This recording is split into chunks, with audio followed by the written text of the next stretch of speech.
Good evening, everyone. Welcome to the second part of St. Luke's FB Live session. So my name is Dr. Entong Vista, and together with me is the smart, definitely one of the prettiest dermatologists in our country. So please welcome Dr. Corinne Copuyok. Hello, Doc Entong. Hello. Hello to all our FB Live viewers. Magandang gabi sa inyong lahat. Thank you for joining us today. Grabe naman yung intro nito. Okay. But I just have to say, I'm very grateful to be here with Dr. Entong Vista, who is also one of my best mentors, diba? And also one of our highly esteemed consultants in St. Luke's. Okay, so today, Corinne and I will discuss about skincare. So I think everywhere I go, gatherings, events, they will always ask me about skincare. So, tama ba sa'yo, Corinne? Ganun din? Yes, that's right. Actually, as a dermatologist, it's very common that people will just approach you and ask about skincare. So, kayo guys, if you have any questions that you want to ask us, just comment down below in your screen, di ba? Yes, Tama, tama. Doc? And we will try to answer them. And then tell your relatives, friends to Oh yeah, also share. watch. I think they share. So Okay, just please share if you can. Okay, so let's Okay. begin, Dr. Corinne. Let's start with defining what do you mean by skincare. So, Okay. So skincare, it's a very broad topic. Pero when we talk about skincare, it actually pertains to the activities that we do and the products that we use to Yes. maintain our skin's integrity, also to maintain our skin's health, to relieve skin conditions, as well as to enhance our skin's appearance. Yes, correct. So, in addition to that, kasama dito yung nutrition, avoidance of sun exposure, and proper use of products for our skin. So, people would ask recommendation from us, dermatologists. So, ikaw ba, Dr. Corinne, what's your standard skincare? My standard skincare, alam mo, Doc Entong, ako kasi, I'm a very strong advocate of the saying that prevention is better than cure. Okay. Diba? So, my skincare is mainly directed towards maintaining my skin's youth for as long as possible. Very basic lang siya. So, I start with a gentle cleanser, Yes. which doesn't change the pH of my skin. And then, I have a moisturizer. Well, sinabi ko talaga lahat. Okay. And then, I have a anti-aging moisturizer. And then, I still get occasional hormonal acne. So, I have my anti-acne gel. And of course, ang walang kamatayang sunscreen. Yes. Which is very, very important, guys. So, Then, Well, sorry, yes. hindi pa tapos. Then, Yes. paggabi, may addition ako. I have Wow. my eye cream and my lip balm, but no sunscreen paggabi kasi wala naman sun. So, makinig kayo. Look at her, di ba? Sobrang Wow. ganda ng skin ni Dr. Corinne. So, I think we have a first question from our viewers. Meron na? Yes, Okay. meron na. So, how many times a day should we wash our face and how?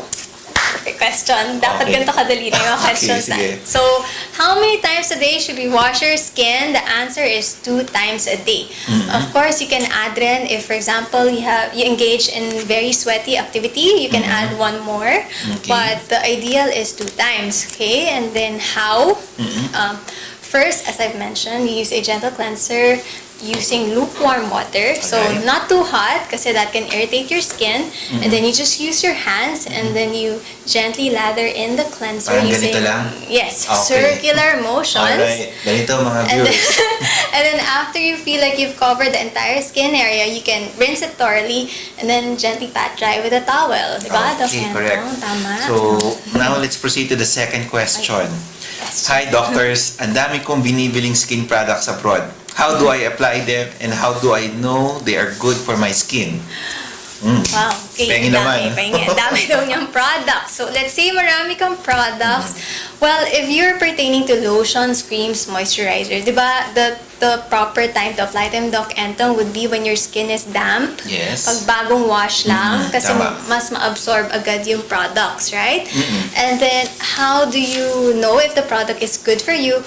Well, we don't know kasi the exact products that you're referring to, but basically, you should choose products that are apt or natatama sa skin type mo. Correct. So basically, there's 5 skin types, diba, Doc? Can you describe? Can you tell our viewers? Okay, the first one is normal skin, and then that's the most tolerant skin type of all, meaning hindi ka oily, hindi ka rin dry. And now our other types would be oily skin, Yes. so normal, oily, and then we have dry skin, and then combination skin, and sensitive skin. So, out of the 5 skin types, ang pinakamaselan sa lahat would be your sensitive skin. Yes. So, when we have sensitive skin, ito usually yung talagang bumibisita ng dermatologist kasi products you should use should be alcohol-free, paraben-free. Yeah, correct. So just don't buy any products. Better if you're going to apply any products for your face, Yes. better to seek a consult with your dermatologist. Yes, yes. Okay, but however, of course, yung iba, they wanna try products on their own and they wanna see, pag oily skin, it's better for you to choose something that's not greasy, something water-based or gel-based. And then if you have dry skin, it's better to choose a skin product that is hydrating. I Diba? see. Okay, we have another interesting Same question. Okay. What is the best treatment for skin whitening? I want to glow like you. So, is it me or Dr. Corinne? I think it's you eh. No, I'm growing. Ikaw, you're glowing. So, ikaw ang sasagot niyan. What do you think, Dr.? Okay, first I want to correct that, no? When you say light skin and glowy skin or glowing skin, they don't necessarily mean the same way. So you can have any skin color. Pwede kang maputi, maybe not so maputi, you're morena, but you can still be glowing. Okay? So what we don't want to have is dull skin. Alright. Okay? So how do you avoid having dull skin? May steps yan. One, it's better for you to have a regimen. Okay? So cleanse properly. Yes. And then stay hydrated and also to moisturize your skin kasi mas maganda yung skin mo pag moisturized. Okay? And then you can also do occasional exfoliation. You can use certain products that your dermatologist can recommend. Yes.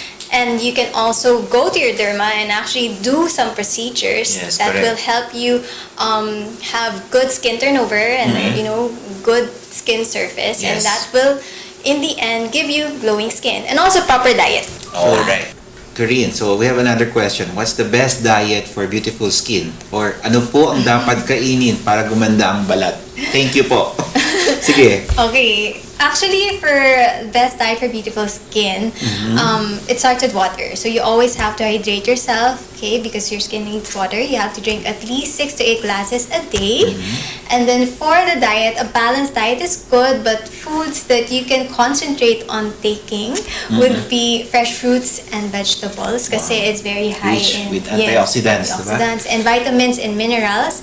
And then for the source of protein, fish is always good, and seafood kasi sa fish meron tayong omega-3 fatty acids and also rich in other nutrients that's good for the skin. Yes, so And- not only healthy exercise, kailangan healthy din yung mga kinakain Correct. to have a good skin. But I almost forgot, no? Meron kayong dapat i-avoid. So Yes. there's 3 things in our diet na talagang palaging sasabihin ng derma nyo sa inyo na i-avoid. Lalo And yung mga may that's acne siguro. yes, okay. First is sugars, especially refined sugars, and then dairy and refined carbohydrates. So mga processed food. Yes, processed food, and then sweets. Okay. Sodas. Okay. Limit siguro. Limit lang. Limit Saan natin. naman kung completely gone. But yes. So, more questions. Ito, interesting. How to improve large pores? I have large pores. Can I do something to improve it daw? So, Okay. Medyo mahirap yung question, but okay, this is a common question. I always get this in the Yeah. clinic. And usually when patients come in and they complain of large pores, iba-iba yung meaning nila. Yung iba, better to clarify kasi. clarify. Yung iba, comedones talaga siya, Yes. okay? Or yung blackheads and whiteheads. Yung iba naman, ice pick scars talaga from Scars. old Hindi pala acne. pores yun, no? Oo. Oo. But anyway, let's another question. Well, proper cleansing and the use of non-comedogenic products is a Yes. must. And then if you still want to improve your skin surface, kasi usually it's about the bumpy skin surface, no? You can use retinol Yes. or vitamin A derivatives na products or also other products that encourage a good skin cell turnover such as hydroxy acids. Well, it's best to go to your derma, syempre, kasi Yes. these products should be medical grade para it will really be effective Yes. to improve your large pores. And then also the procedures. Yes, diba? so there are several procedures available to improve, like laser Yes, or laser. chemical peel, di ba? Yes, sa St. Luke's Derm Center. Okay. Natin. So avoid experimenting with these products. Better to see a dermatologist to give you the proper regimen for this Correct. question, for this problem. Correct, tama. And then, yeah, so that's it. When you buy rin your products, I just want to mention this, no? Dami kasing nabibiling products now. I'm sure on Facebook, you get a lot of Yes. ads, and then people tend to buy online without Yes. really checking if it's Oh. really medical, well, not really medical grade, but at least commercial grade man lang. Okay, So sometimes kasi it can cause allergy or irritation Yes. to your skin. So instead of doing good to your skin, some of them can actually harm. So Yes. always be wary of products like that. Okay? Now, may Okay. questions po ba So, tayo? May time pa ba? Doktora, one more question. So, Okay. how to address wrinkles daw? How to address wrinkles? Ano pong pwedeng gamitin? Well, okay. So, wrinkles is a sign of sun-damaged skin. Okay? So, syempre, once you start noticing wrinkles, tayo. Ako marami na. You have to start na as soon as possible, proper sun protection, right? Yes. If you smoke, if you smoke, you have to Yes. stop smoking na rin kasi that also contributes to your wrinkles. Drink less alcohol. I mean, overall, The basic, be yeah. basic care and also be a healthier person. And then another thing you can start to is be conscious of your expressions. Kasi the wrinkles, it's because of repetitive facial expressions. Okay. And most importantly will be the proper maintenance of Yeah. moisturizer and Yes. sunscreen talaga. Correct. And then if it still bothers you, there's some procedures naman Yes, that can help with minimizing your wrinkles, and Yes. that's our neurotoxin injections. Of course, you have to visit a proper dermatologist who can do this properly, okay? Okay, so I think we can one more question na lang. Okay, last question. Okay. So, Doktora, what's the best sunscreen? Medyo oily ang face ko. Okay. Very Baka may acne particular. siya or baka naghahanap siya ng talagang dapat na sunscreen sa balat niya. Okay, sige. Go. First things first, for all types of skin, SPF 30 or higher is the recommended. Talaga by dermatologists. So, but if you have oily skin or greasy skin, then you should choose a sunscreen. I mentioned, I think earlier, the non-greasy, light gel or water-based sunscreen. That will work best for you. And then, if you have sensitive skin naman, you better choose a medical grade sunscreen para you're able to tolerate it. Some Yes. sunscreens can be irritating din kasi. And then, I don't recommend spray sunscreens because sometimes they're really not as effective. Okay? And then, just use enough. I think that's another thing. Yeah. No? You have to use enough sunscreen on your face kasi this is what also protects us from skin cancer. Di ba Yeah, to? so that's a good question kasi when you say best sunscreen, there are two different kinds of sunscreen. We have the Yes. physical and chemical sunscreen. Yes. So most of the time, some people will develop reaction to the chemical sunscreen. Yes. So sometimes you need to see the patient, the doctor, to give him the proper sunscreen protection.